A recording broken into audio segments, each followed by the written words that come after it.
Ce nom vous dit peut-être quelque chose. Maxime Werner, il est le plus jeune candidat à la présidentielle pour 2012. Il a présenté ce matin ses 12 propositions pour la jeunesse. C'était à l'Assemblée. Parmi elles, la suppression du redoublement au collège, rendre gratuit le permis de conduire, nommer un ministre chargé de la jeunesse. Maxime Werner, bonjour. Bonjour. Vous êtes étudiant, candidat donc à la présidentielle pour 2012. Est-ce qu'il suffit d'être jeune pour partager les problèmes des jeunes? Non, mais il faut les comprendre. Alors, parce que je suis un jeune étudiant boursier qui a vécu à la campagne, en banlieue, j'étais candidat au municipal à Bron en 2008, indépendant, et aujourd'hui à l'élection présidentielle où il faut aller rencontrer les maires, vous savez.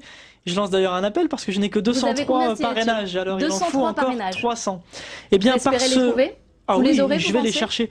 Oui, parce que je vais voir les maires sur le terrain, dans leur ville, et parce que ma problématique, celle de dire il faut une politique publique de la jeunesse pour répondre à la crise, il faut former l'avenir de ce pays, et aussi recréer du lien entre les générations. On a 4 générations, je l'entendais dans vos sujets ici, et on ne sait pas répondre à la crise avec autant de richesse.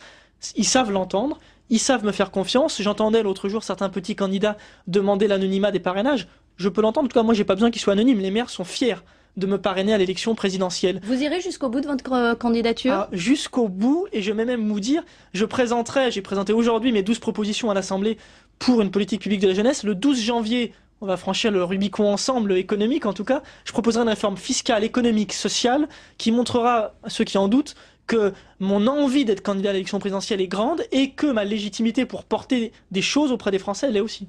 Le problème, c'est que vous parlez beaucoup de la jeunesse. Il y a aussi une crise mondiale, des problèmes de fiscalité. Est-ce que vous pensez pouvoir remplir tous ces critères? Bien sûr, pour une raison très simple. Aujourd'hui, on a de moins en moins de moyens, il faut faire de plus en plus. Alors trouvons une zone d'investissement, trouvons ceux et celles sur lesquels il faut miser avec des dispositifs, et j'en propose 89 dans mon manifeste et 12 dans mon rapport d'aujourd'hui, pour que la jeunesse à faible moyen, c'est 4 milliards d'euros cette réforme. Vous allez me dire c'est beaucoup. Enfin, le projet socialiste c'est 100 milliards, puis le projet de la droite on le sait pas encore, mais ce sera bien plus de 4 milliards d'euros. Avec ces 4 milliards d'euros, c'est le meilleur investissement qu'on puisse faire depuis 40 ans dans ce pays, parce qu'on va remettre à flot à la fois notre vie économique, parce que les jeunes seront poussés à l'innovation, ils seront intégrés dans la société, mais aussi parce que ce seront des citoyens qui s'engageront et peut-être même qui vont se présenter aux élections. Alors parlons un petit peu des jeunes, puisqu'il y a un sondage Ipsos pour Le Monde qui montrait que les jeunes étaient perçus comme égoïstes, comme paresseux, comme intolérants.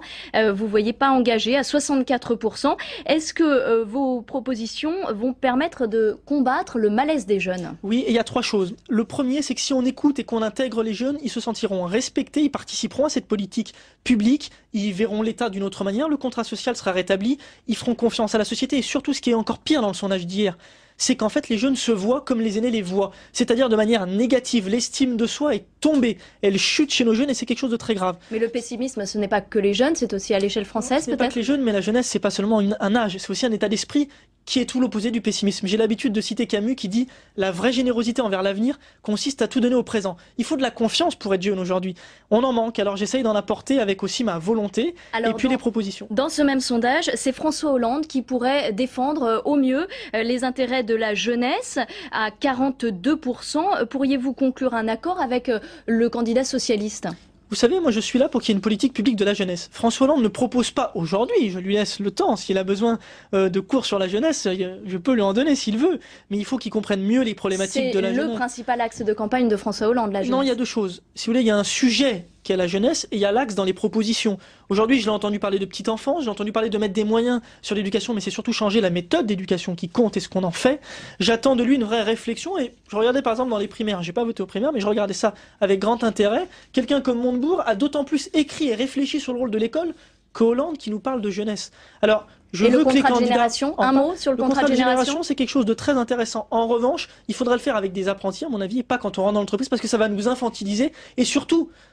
Il faut d'abord arriver à l'entreprise, c'est pour ça que je propose comment on finance le permis par les sociétés de la route. Et avant de rentrer dans l'entreprise, il faut une formation, il faut une mobilité et une autonomie. Merci à vous. Maxime Werner, candidat à la présidentielle en 2012. Avant de refermer ce journal Jeunes de tous les âges, unissons-nous, 89 propositions pour 2012 de Maxime Werner chez Max Milo. Fin de cette édition. Merci à tous de votre attention. Prochain journal de la rédaction ce soir 20h30 sur LCP.